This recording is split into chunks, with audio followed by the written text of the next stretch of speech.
Welcome to GovCon Heroes. This week, we're going to be discussing how we can navigate business development and government contracting for talent acquisition professionals.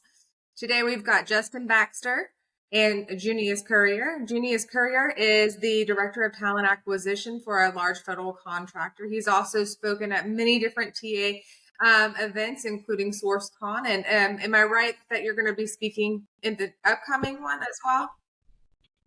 No, I haven't been asked yet, but yeah, possibly in the future for sure. Absolutely. And then also Justen Baxter here. He's actually the manager of international sourcing.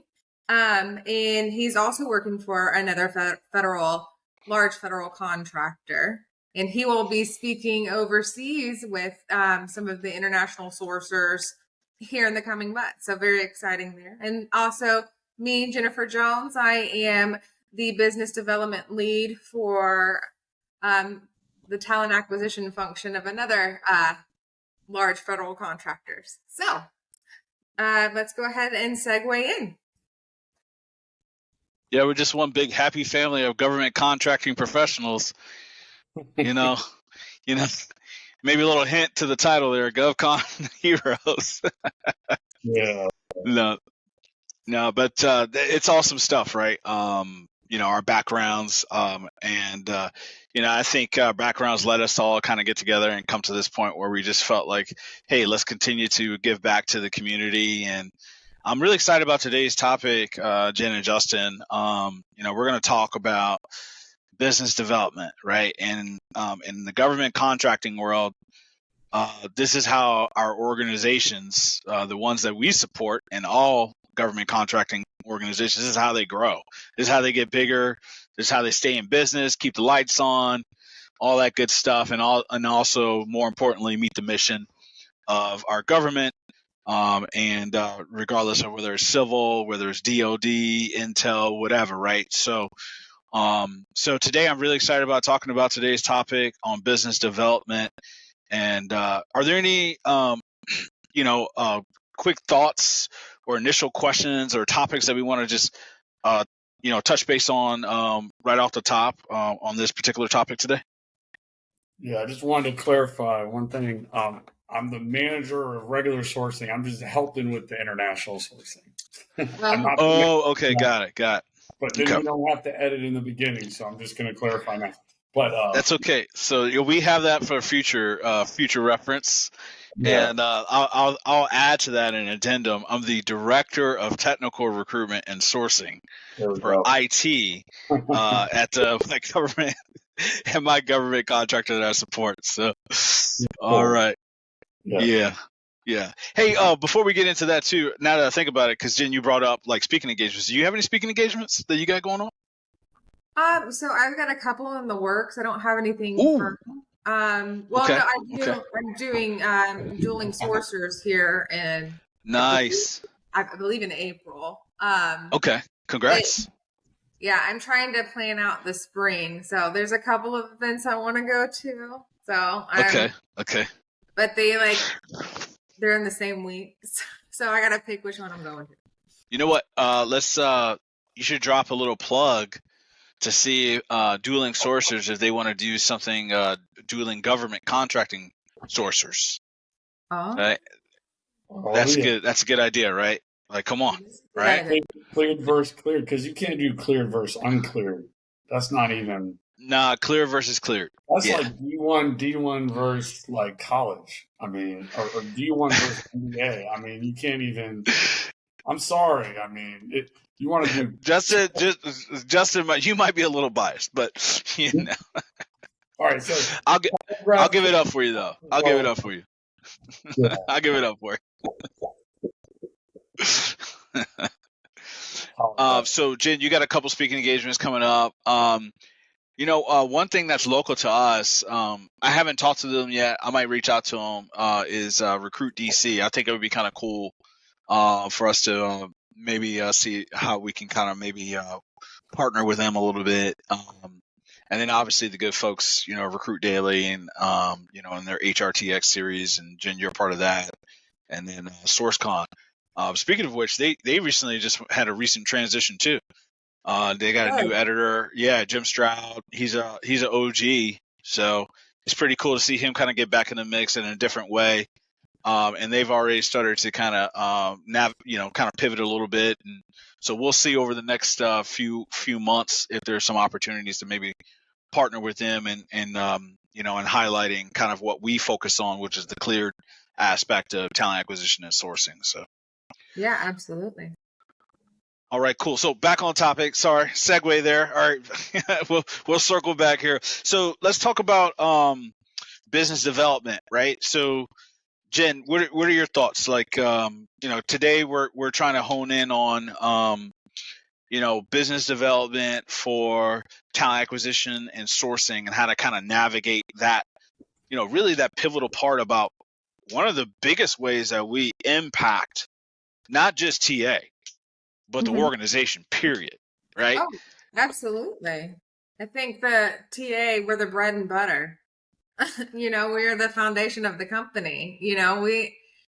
Without talent acquisition, and we've all been on those, we've all recruited for different contracts where TA was not involved early on. And then we get these roles that, are $60,000 under market. They're incredibly niche and unfillable. So I think that talent acquisition, yeah, absolutely. We need to have a voice in the business development processes, and the sooner you bring us in, the better. Yeah. Justin, what are your thoughts on that? Go ahead. I started that. Yeah, no, sorry, go ahead. No, you go ahead, Justin. No, I was going to say, yeah, I concur with everything Jen said. I think we need to be involved, in all the review stages. I think blue team, green team, red team. I think almost every stage we should be in some way an integral part of that process. Pre-bid, some of those pre-bid, no-bid decisions are ultimately, can we staff it? Can we execute on it? Right? And where is that? That's market intelligence from sourcing and recruiting. And obviously, I think sourcing is a huge component of that because, generally sourcing has handles the market intelligence data, and generally we're the ones that are going, or we're the teams that are actively going out and reaching folks, engaging compensation. Plus, we have Talent Neuron and other market data, GovWin, and things like that. So, I concur with everything Jen said. And if we're doing that after the fact, and we've already won it and we can't execute on it, well, that's a problem for both the customer and the mission, and the company. Well, you don't want to oversell and underdeliver, right? Yeah, exactly. Yeah, it's interesting too, right? Because I think a part, like something I've always kind of struggled with is understanding why at times, some of the organizations I've had the opportunity to support where it's almost like, TA or sourcing kind of like an afterthought. And it never really made sense to me because it was like, well, obviously if you work for a government contractor where they build like weapon systems or they actually build stuff, like I could certainly understand where there's a component of their business that they don't necessarily, the contract is a little bit different because you're selling a product or a service. But when you're a staff augmentator, to me, it kind of seems interesting that the deliverable is the person, right? Like, so yeah, you sell the solution, but truly in order to be able to, generate that revenue, you have to have a butt in seat. And the execution of that falls squarely on talent acquisition. Right. So why you wouldn't involve them from the very beginning to be a vested stakeholder, ultimately setting them up for success to then set yourself up for success, right? Because, the better you price it, the more intel that we can partner with you, when I say you, I'm talking about to the business leaders, right? The more TA and sourcing is involved in that process to kind of help navigate, hey, here's some supply and demand issues. Here's what the market intel is telling us from supply and demand and market rate. So when you go to pricing, and obviously there's contracts, LPTA, like lowest price technically acceptable. Those can be challenges, but it also, when we get involved on the front end, it really helps to shape if the opportunities that the organization is going after align with the vision that leader or leaders have for their organization, right? Because there's been times, BD people, they're being evaluated on what they generate, and they're going to go after stuff, right? Because that's how they're compensated, that's how they're incentivized. But I learned a long time ago, it's better to be a mile deep than an inch, than a mile wide and an inch deep. And sometimes opportunities that you may go after, can lead to excess churn, right? Because you say, okay, we're going to go after this particular opportunity, and you don't have maybe past performance. There are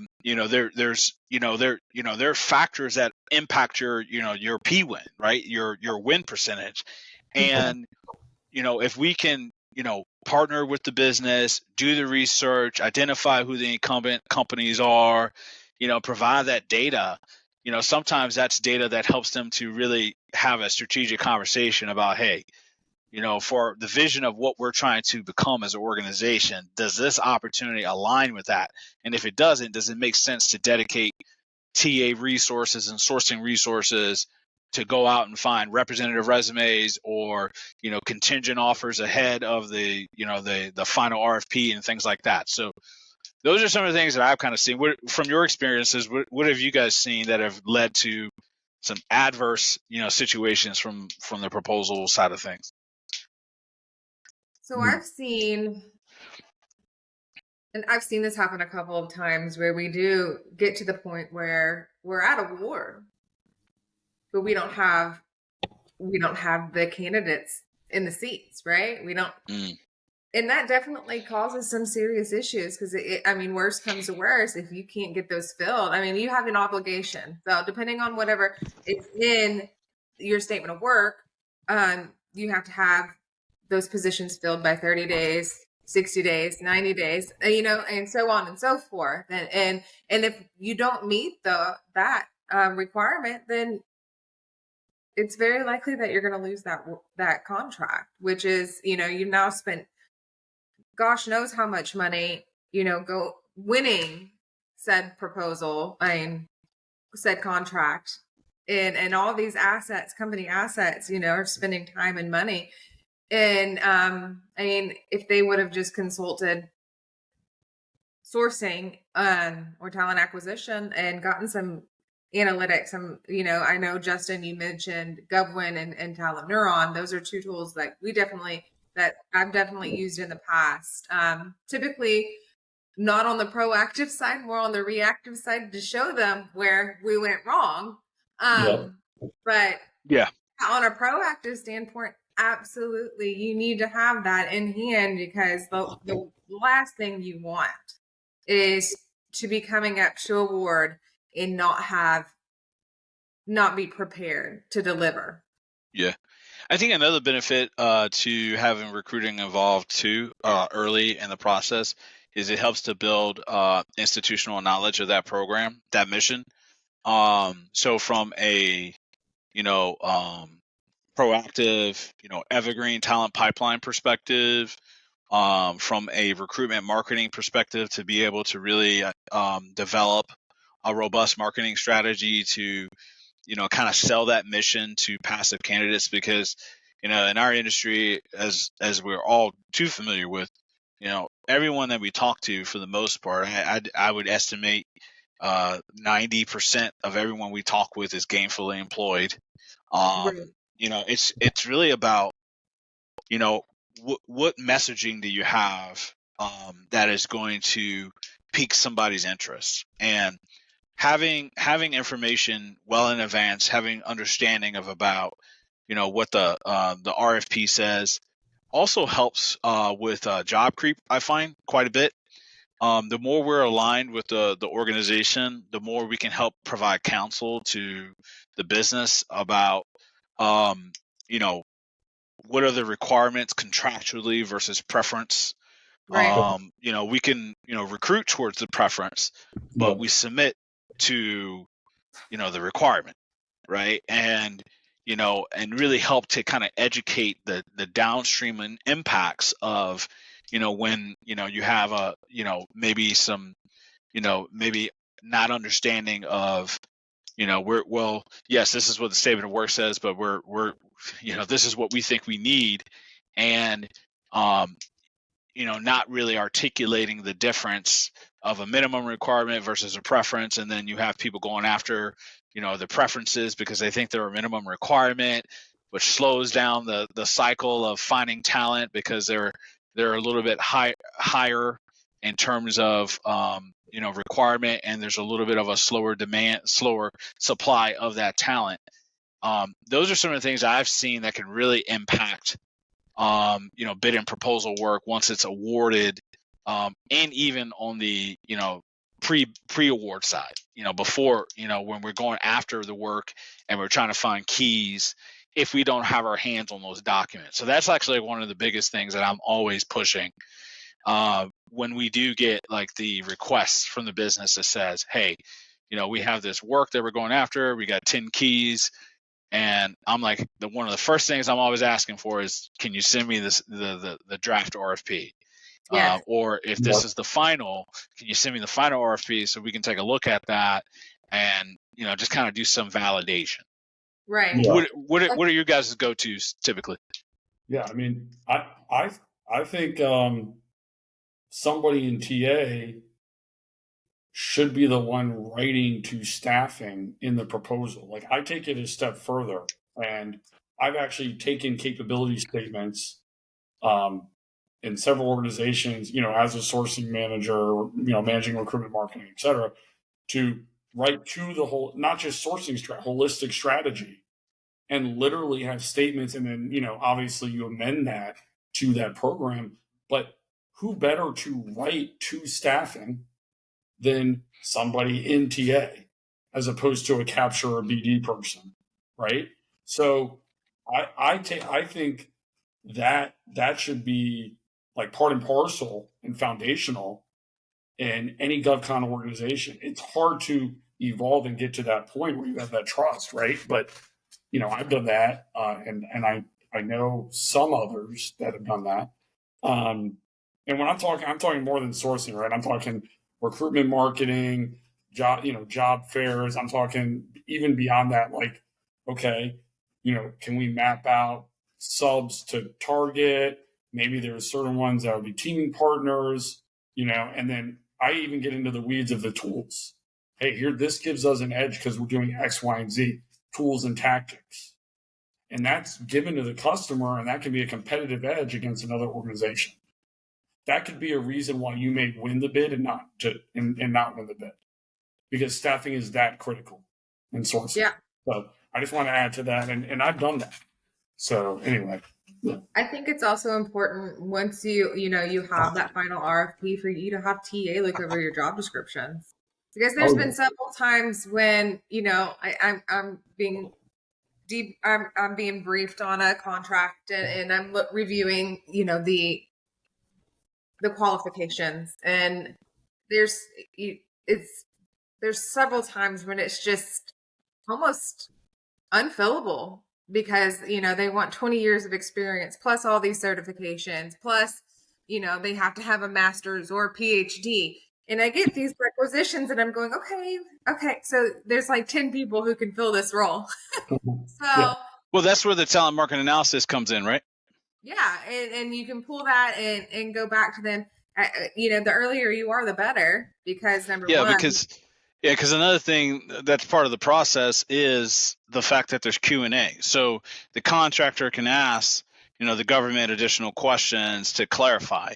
And I've actually seen that when we've done that, when you have the chance to work with a business leader who's proactive and really about collaboration. What I've seen to work out really well is you kind of share like, hey, here's some of the requirements that are a little niche and, they seem a little obscure. Can we get some clarification? And then them come back and be like, we did ask the question, here's the follow-up. And, some of the things that we thought were requirements are actually not requirements. So they're going to send over another RFP that kind of clears that up. And so this is actually what we're looking for now. And now you're like, oh, this makes all the difference in the world.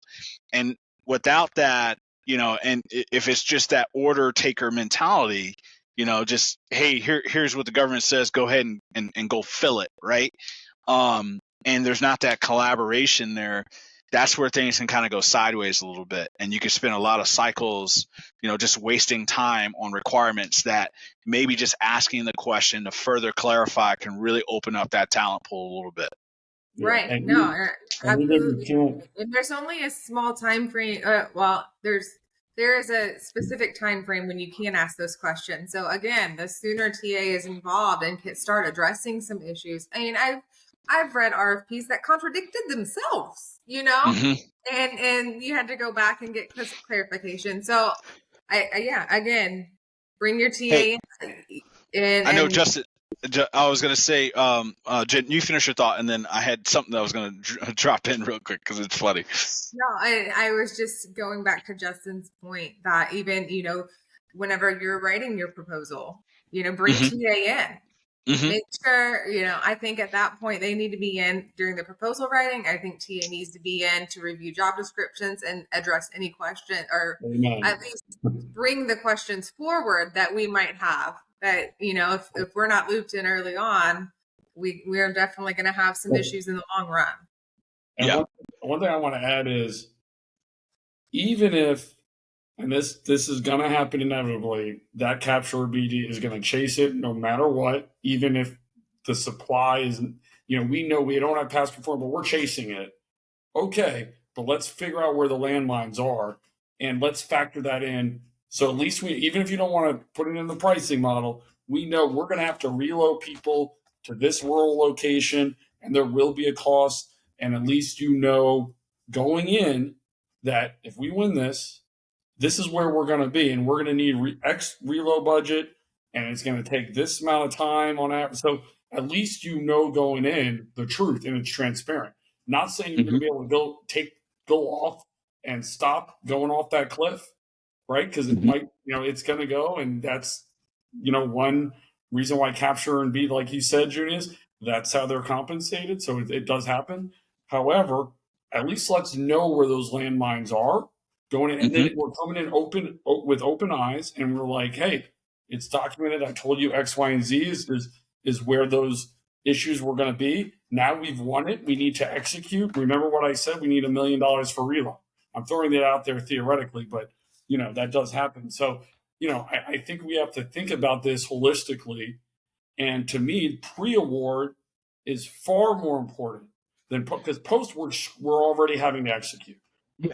Right. My focus is all the gate reviews and getting to the table, like Jen said, data and coming in open eyes. Even if we are going to bid it, it's not going to, that we come in and we understand the holistic vision of what we're doing. And TA needs to be at the table, namely sourcing, but recruiting too. Well, I also think another thing that gets thought about, right, because we're talking about like specific projects, right? But I think having an understanding of all of the different opportunities that the organization is considering helps to build a robust sourcing strategy in terms of talent pooling and talent pipelining. Because, if there's certain segments that the organization is saying, hey, this is an area where we see that, we have the opportunity to grow. We have subject matter expertise here. This is where we're going to focus over the next 1 year, 2 years, 3 years. Well, it doesn't mean that that at this point, like, because of how passive the talent pool is, this is where we need to have that knowledge. So that sourcing leaders, as TA leaders, we can go back to our teams and say, okay, we need to start building out some talent pools. We need to start building out some messaging that is targeted to this particular segment to familiarize them with who we are as an organization. What are our values? What are the things that are important that we're doing in the government contracting space that would resonate with this segment, right?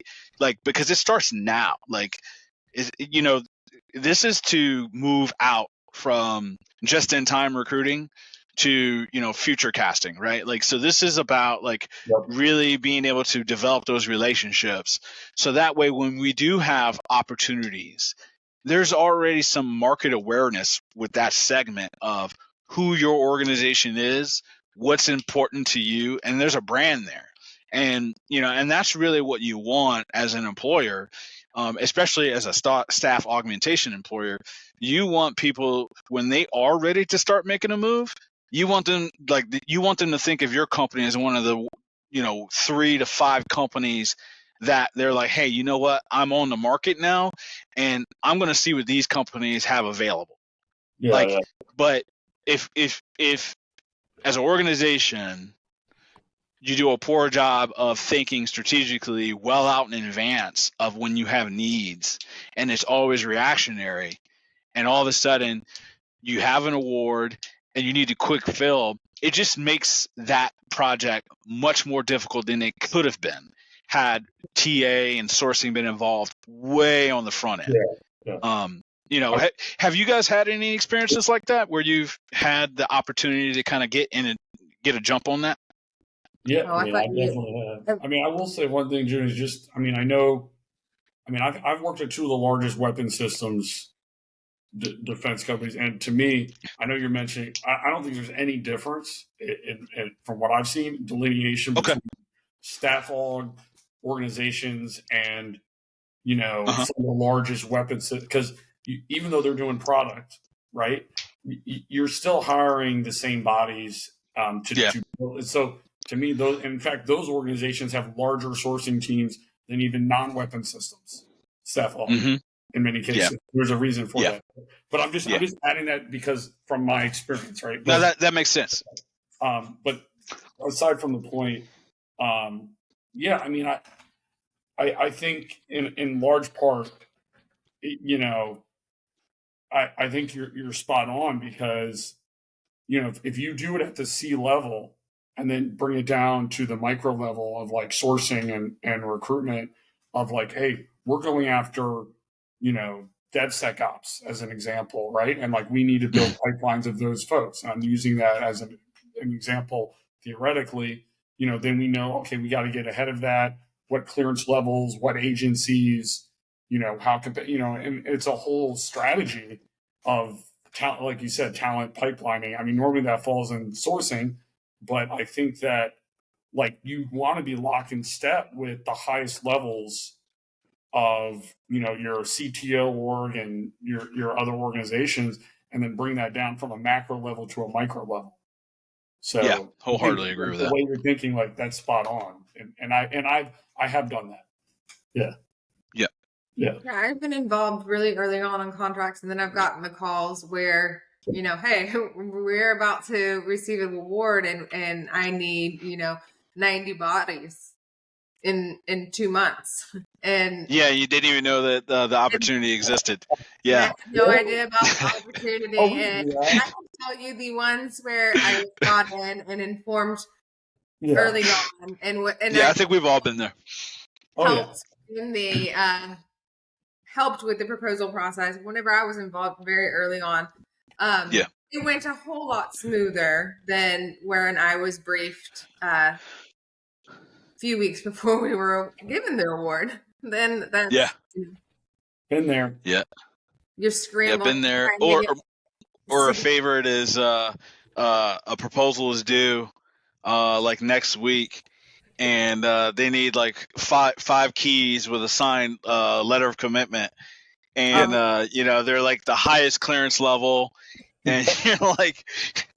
It's like you do realize I gotta cold call these people and get them interested in the conversation, like the opportunity, and then say, "Oh, yeah, are you okay with us using your resume to submit part of a proposal?" And we're gonna do all that in less than 10 days.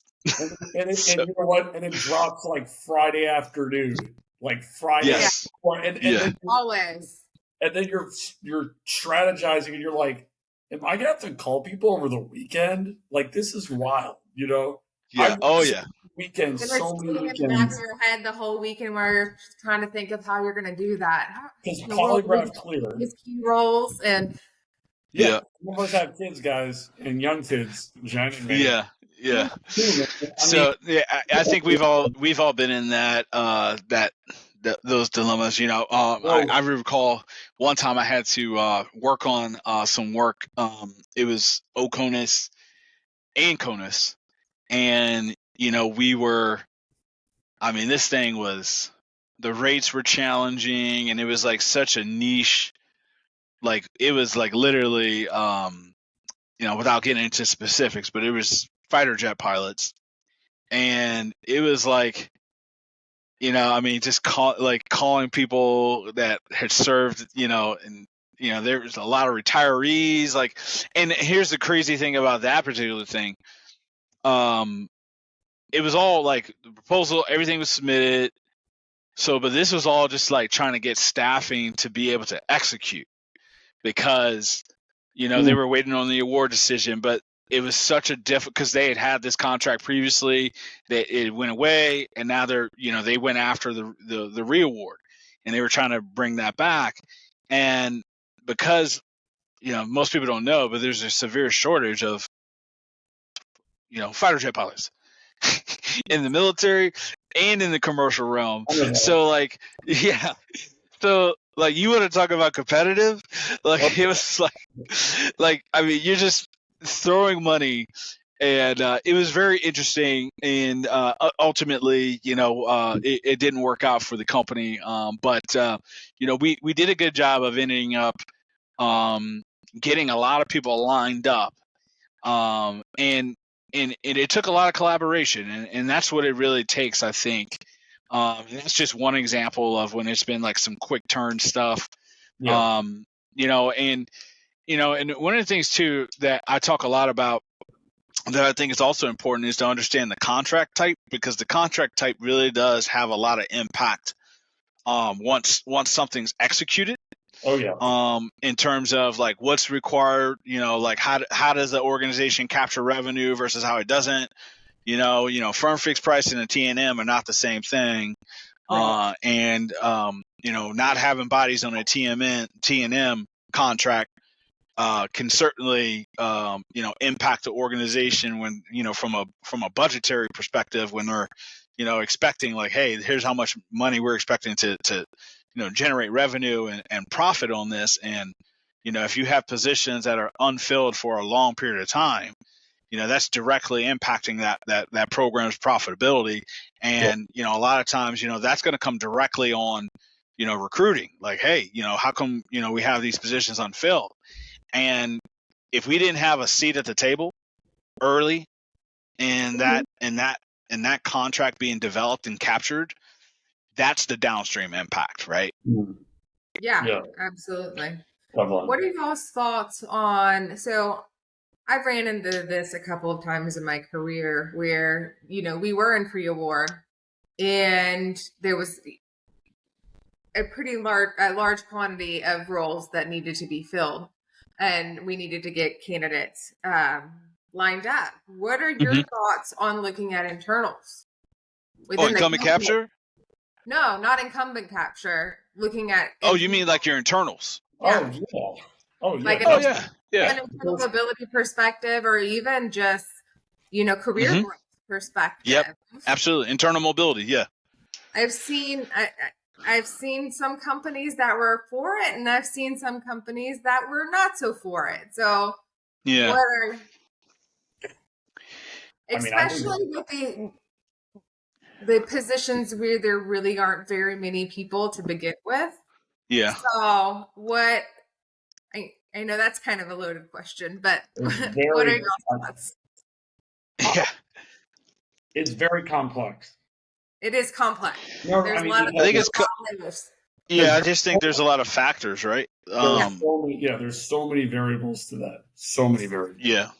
Well, I think some of the, just off the top of my head, the variables that I could think of are, the organizational philosophy towards talent. Right. So, some companies, it's, each project is like, hey, these employees are mine. And then there's some companies that are like, hey, these are our employees, right? And so they have a model, they have a philosophy that encourages and incentivizes mobility. Right. So, it's nothing for someone to say, hey, here, you're doing an excellent job here, and there's this, and I heard about this, contract that we're going after, and I'm interested in being a part of that. If you should win it, I'd like to, be considered. Right. And and that kind of conversation is like, just like a daily part of the routine, not a big problem. And then I've been in other organizations where you got business leaders who are, they were not enthusiastic about that at all. And, who, to me, it harms the business and it harms the employees. It definitely impacts retention. There's so many reasons why that kind of mindset is the opposite of what you want to encourage. Yeah. But I think to answer your question succinctly, Jen, I think it depends on the organization that you're at. Yeah, and I've noticed, and this is something that I've encountered it in the past, but I'm seeing this where candidates will post their resumes on job boards and intentionally leave out their current employer because said organizations will not inform their employees when there is a contract being awarded. And that's strategy that the candidates are using. And I think that business leaders need to know and understand that and need to be, again, at the forefront of that.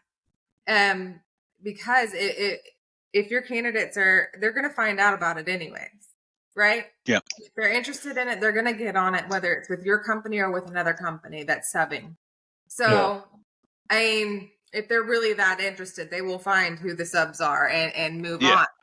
So I think that it behooves businesses to be forthcoming about their contracts and to their employees. No, I agree with you. All the new awards. Yeah, Justin, do you have something to add to that? Yeah, I mean, there's just so many layers to internal mobility. Because I think, to your point, Junius, like that, it transcends just like a TA, HR. In some organizations, internal mobility falls under TR. Sometimes it falls under HR or TA rather. I've like managed internal mobility before myself. It's so complex because, some organizations have a bench and they're set up for that type. Others are just in time. Some are, they're at different stages, right? Do I agree with you that from a retention standpoint, it should be advocated for? Certainly, right? Like I agree on a personal philosophy, but not every organization is able, like if you have some smaller or mid-size integrator versus a very large one, they don't have a bench. Yep. So I mean, that's what I'm saying. Like the factors are what type of organization, what type of business model, philosophy is a big part of it. Maybe they want to get to that point, but they're not there. But let's tie it back just to BD. Should we be looking internally? Absolutely, yes. I think it depends on the contract, but that we're going after. I was going to say, I think it depends on the opportunity. Factors, because you're also pulling from another customer that is mission driven. Okay, now we're bidding over here. And perhaps, unless it's just representative resumes. You might still have to, but we win. We're just, we'll do the representative resume, the old, bait and switch. But then in the end, we win it. We're still backfilling Billy over here with said agency. And we already said that's a niche position. So we're helping him. But how I'm just looking at it big picture from a business standpoint. That's why I'm saying it's more complex than just what we should do is ethically right. Yes, but absolutely, look at business demands. So So No, I think that's there's a a good lot of point. factors, right? If Yeah. it's a niche skill set we know is difficult to fill, why Yeah. are we starting to look internally whenever we know that Well, it'll take up I'm not saying you people shouldn't be, but I'm just money not yeah, sleep? sometimes it makes sense to look internally if it's an opportunity. Maybe the position that you're backfilling is easier than the position that you're trying to fill now for the proposal, right? So there's that. There's also and that's why I brought up the idea about incumbent, not incumbent, sorry, about internals Yep. is, or for representative resume purposes, because one of the first questions I think we probably all ask, and I'm assuming, what you said, No, you just froze. I don't know if I froze or you froze. no, it's okay. Yeah. Okay. Recording is an actual higher quality, so just so you know. But one of the things that I always ask is, are there any incumbents, right? Like, because I think that's important, because that should be factored into the strategy of how we go about, right? Do you have some intel that would dictate to you that incumbents are not to be considered, like from because I've seen that happen before, where they were like, yeah, there are incumbents, but we've been advised that they kind of want us to propose different people as part of our solutioning, right? So there could be that aspect to consider, but more oftentimes I've found that for continuity of the mission, they're looking, like they're not, the government is not opposed to us being able to capture as many incumbents, and that should be part of the strategy, right? Because you're talking about a high percentage of those individuals are interested and just they're just swapping their badge, and they just want to support that mission, and and in a even playing field, if benefits are around the same, pays the same or a little bit higher, you're going to be able to kind of flip them over. And so getting those incumbent lists or educating the hiring managers and the business leaders of the importance to strategizing to be able to get intel on who are the incumbents, I think that's really huge in the pre-award side of recruiting. I don't know, what do you guys think about that? Like, what are some ways that you guys have worked with hiring managers to kind of make sure that we get that incumbent capture information? So I typically would ask for any known incumbents, at least the names and locations. And if they have contact information, most of the time when I get incumbent lists, there is no contact information. But yeah, if I know what company they're at, where their general location is, and their name, we can source them, we can find them. Additionally, when I'm working with hiring managers, I'd like to have a list a list of companies and a list of skill sets that could have been working on that contract. And that allows me to really start sourcing and dive deep to try to get as many possible incumbents as many as possible. Yep. Yeah, and reaching out to them in advance, getting LOCs, contingent offers, so that way when you get the award, I mean, you're talking, you can move at a fast speed, and that's what it like, and that also helps the business, right? Because now you can impress, the core, you can impress the government customer, like, hey, I told you that we needed a 60-day transition. We were able to get 80% staffed, which our benchmark was to be 80% staffed in 60 days. We were able to get it done in 30 days. I mean, you're right then and there. You're starting off on the right foot.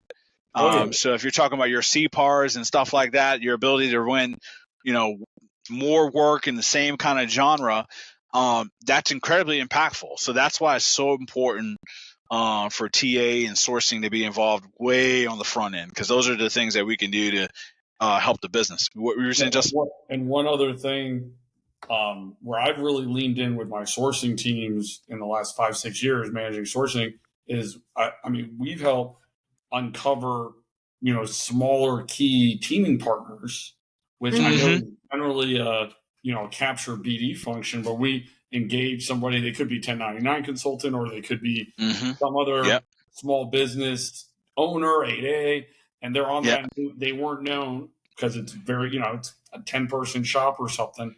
And we bring that to bear, and we're like, hey, spoke to Junius, he runs it at 8A, and it looks like they're key. And then they do the due diligence, right? Like that, our job isn't due diligence, but we do bring that to bear. And then that ends up being it could be a key teaming partner that helps us win. So I think that's another area, where recruiting and sourcing in large part can also lean in to help in terms of PWin, right? Yeah. But just adding that, absolutely. No, that's great. I liked that you brought that up. Yeah. So I know we spent a lot of time talking about the importance of bringing BD involved, or bringing in recruiting and sourcing involved earlier in the process. Let's talk a little bit about what are the go-to tools that we use. Like I know we mentioned Talent Neuron. I use Lightcast as a talent market analysis tool. I think we talked about GovWin. What are some other tools that you guys have used in order to get information like intel on the contracts that we're going after, or companies that, especially just for sourcing in general, but maybe companies that have gone after similar type work or previous versions of the contract that we're going after, to kind of see who are the teaming partners, who are the people that bid. What are some other tools that you guys use? There's some way you can actually look in SAM's, and you're talking about sam.gov? Yeah, you can look in SAMS.gov and you can use keywords. You can use full Boolean strings in SAMS.gov to that's good insight. Who's been doing this type of work. Additionally, let's see. Oh, we're not. Sorry, I use so many different tools. Hold on. Okay, so for email aggregation, of course, Seek Out, Swordfish, you name it, there's several different ones. Zoom Info, Hire Easy, all of those for contact aggregation. Sometimes you have to use multiple to for sure to get that. I've been using this new tool called Leaf, which I love. It's a Chrome extension, and it's like OneNotes in your browser. So okay, cool. It's pretty cool. So Leaf? Okay. And you can search within it. So if I, have notes from 2 months ago, I can go in there and run a quick search and find, hey, I made a note on this contract, back in October, and this was the information that was relayed to me, et cetera.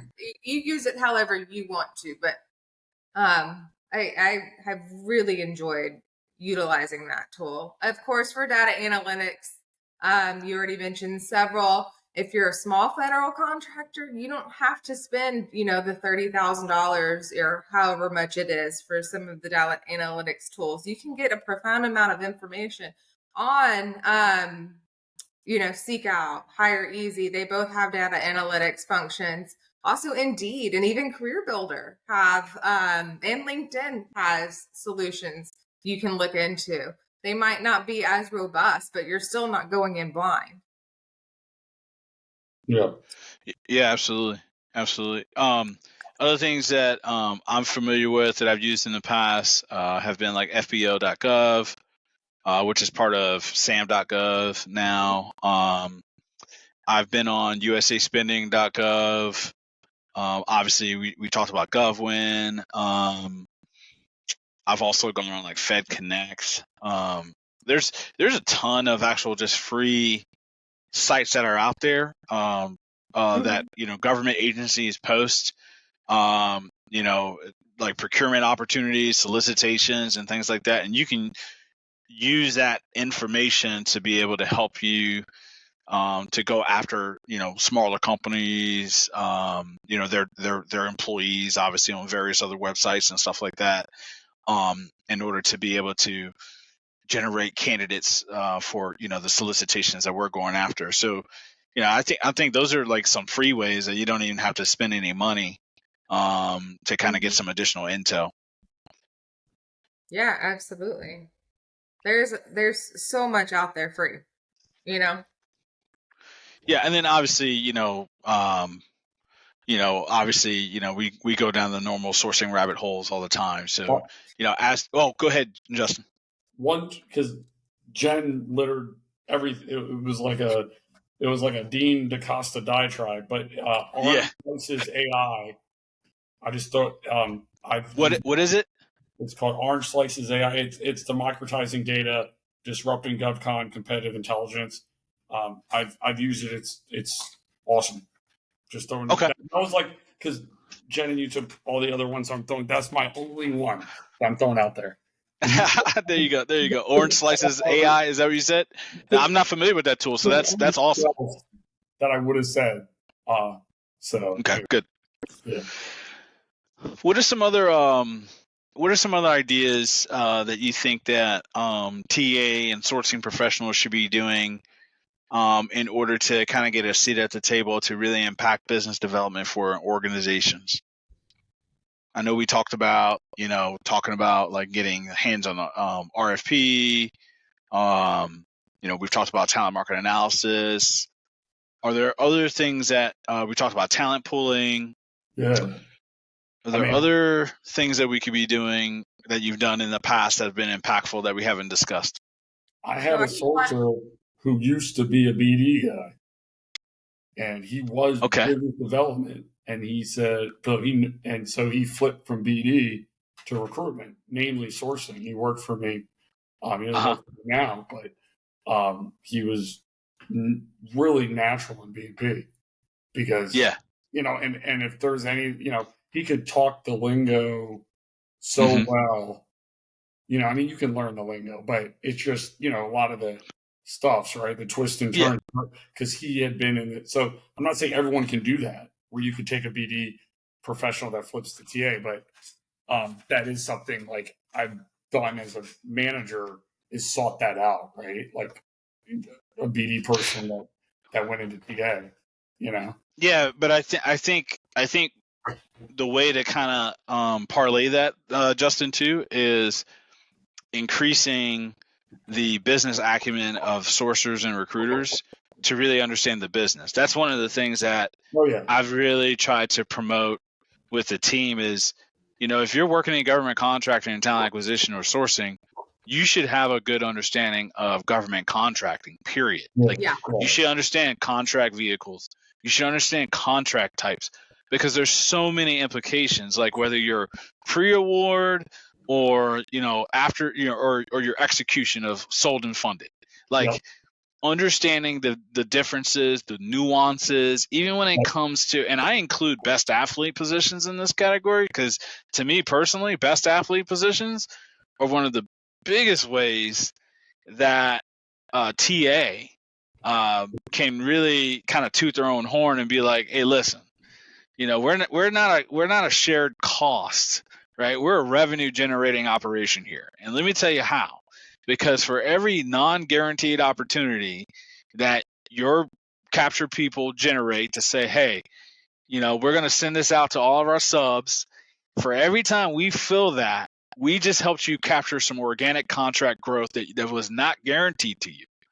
Because listen, as much as we would love for those business leaders to get all those things guaranteed, they don't, right? Like there's a lot of handshake things that go on where they're like, hey, listen, I got this role that we can't fill.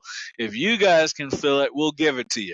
And, and we'll ask the question, right? Like I've asked the question, I'm sure you guys have too, where we said, hey, okay, do we have a mod? Like, do you have something in writing, a teaming agreement that says that they're going to give us 30 days? No, but if we find someone, they're going to give it to us. Yeah. But those are opportunities where we can show up and capture. And now we have something that we can wave at the end of the year, and we can report back and say, hey, last year on this contract that was all best athlete, you had 5 positions. This time next year, and it's a year later, now we're up to 15. Those 10 additionals were not guaranteed work share.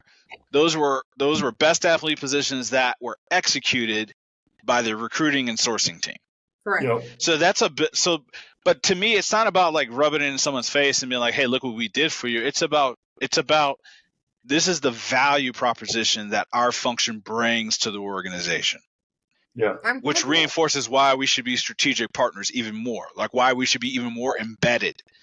Yeah. Go ahead. You know, one thing we didn't even talk about is what? The entire animal that is IDIQ. IDIQ, bidding for IDIQs, jump balls. And I totally agree with you, by the way, best athlete, like I'm 110% on board with you.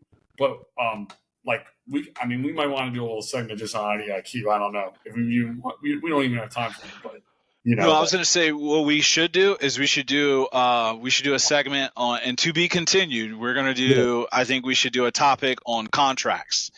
The different aspects of contracts that we experience and how it impacts recruiting and sourcing, and how we can help really help the business to maximize those opportunities and by understanding the differences. One thing I'm getting into is international BD and how and when you get into that's a different subset too. You're talking about different types of subset clearances like NATO clearances, etc. And then you're also talking about are we going after expats? Are we going after in country? What does the visa look like? That's a whole nother thing. But there are international bids, and organizations like ours, and also the large weapon systems work with allied nations on lots of international work where they're sharing data, they're sharing knowledge, and they may be working on weapon systems together or other types of military applications. So that's a whole nother thing where we could do a segment on BD for international, for U.S. based or international based organizations, right? Yeah, absolutely. Yeah, Jen, you were going to say something? Yeah, I going back to the value proposition. I think that I've been in an organization that we were smaller, and I was able to see, like, as we progressed through the year, how much of a nominal impact I was making to the organization. And that inspired me to work harder, because I was watching, the numbers go up, all these positions that I filled, and that just drove me. And I haven't been, you don't see that as much, I guess. At least I haven't seen that so much in my career, where I'm able to see, my direct impact on the organization down to the dollar amount, every single requisition that I've been able to fill. And on the flip side of that gives me leverage whenever I go for my yearly review to talk about, my impact on the organization. And also, whenever you go to leadership and you want to fill another role, on your team, then you can continue to show how much value your TA personnel. And if you don't have that data, I think you're shooting yourself in the foot, because, a lot of times TA is the afterthought, right? And unfortunately, as we've seen in 2023, we've seen, I don't even know how many layoffs this year. It's been a lot, not so much in the Fed space, but I have seen some in our space. But I think that maybe we do a discussion on, the analytics from the BD side, and in our to be continued. What do we look for on our sourcing team? What kind of data? Because obviously, you're not going to look to metrics on how many positions that you've been able to fill and bill to look at the productivity of your team. You're going to look at many different analytics. So I think one is the debate of revenue generator, overhead, revenue generator. I think I was gonna say that's always been my mentality, though. All right, I think some of it is environmental, and then some of it is also our awareness, right? And so there's been something that I've always been very big on, is promoting how TA directly impacts or can have a significant impact rather on an organization from a revenue generating, a profit perspective. Correct. And that's what business leaders are focused on. Mm-hmm. So like in order to kind of have a seat at the table, you have to kind of talk their talk.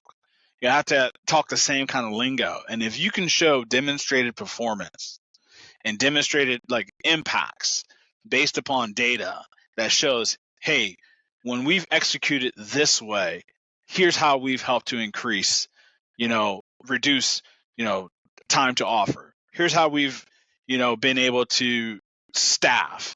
And here's the CPR, here's the CPAR ratings on those programs where we've had strategic alignment. And here are the programs, here's the time to offer on programs where we haven't been involved, or here have been the negative impacts that have impacted your revenue. Like when you can talk to them and tell that story, like that is, a lot different from kind of having some, perspective of, hey, I think this would make us more efficient, right? Like, yes, yeah, we all know like efficiency is what we're all shooting for, but until you can really tell a story with data and really show like how you're going to move, uncaptured, like, move their burn, their underutilized burn, to increase their profit on a program, then really it's just kind of talking in the wind. And so that's where I think, doing these things and really always being able to tie it back to data has a huge impact. So I've always been very big on everything we do. We need to be able to tell a story and be able to brief leaders on that, because without the data, without really kind of piecing that story together to show how it's going to increase their revenue or increase their, or decrease their underutilized burn on their contract, it's just like, hey, okay, that's great, but I got other things that are more important for me to focus on, right? I got a core that's difficult to deal with. I got people on a program, but that not really, they're not. Like, it's not that they don't care about the fact that the hiring manager is not being responsive. I'm sure they do. But until you can really tell the story to show, hey, because this is happening, here's how it's impacting your revenue on this program. Yeah. That's when they're like, you know what? I'm not cool with that. We're going to make some changes. Yeah. Well, guys, I know we went a little bit over today, but I'll tell you, it's been fantastic. And I know we said we were probably going to do about 45 minutes, but I think we undersold and did a little sandbagging here. But I think it was a great discussion. I think you guys, so glad to be doing this with you guys. I love your authenticity, your perspectives. I love the friendly, back and forth, when we have difference of opinions. And I'm sure our viewers, same thing, right? They appreciate, the subject matter expertise that comes from the collective group. So I think that does it for the episode today. Want to just thank the viewers out there for joining us for this episode of GovCon Heroes, Talent Unleashed. Today we explored the intersection of talent acquisition and sourcing and how it interconnects with government contracting and business development. And we hope that you enjoyed our discussion as we uncovered strategies and insights and real-world stories that really kind of talk about the pivotal role that TA and sourcing play in navigating the intricacies of, the dynamic landscape that is cleared and uncleared government contracting. So as we continue our journey through this world, stay tuned for more episodes of GovCon Heroes, Talent Unleashed. We're definitely committed to bringing you ongoing insights from the forefront of government contracting. And until our next episode, remember to harness your talents, leverage your strategic sourcing, make a lasting impact in the ever-evolving world of GovCon. And don't forget to hit that subscribe button on GovCon Heroes on our YouTube channel, as well as like our episode. And we are also going to be uploading on Spotify. So be sure to stay tuned for when we get that done, hopefully this week. So until next time, talk to you soon. Enjoy the day. Yes.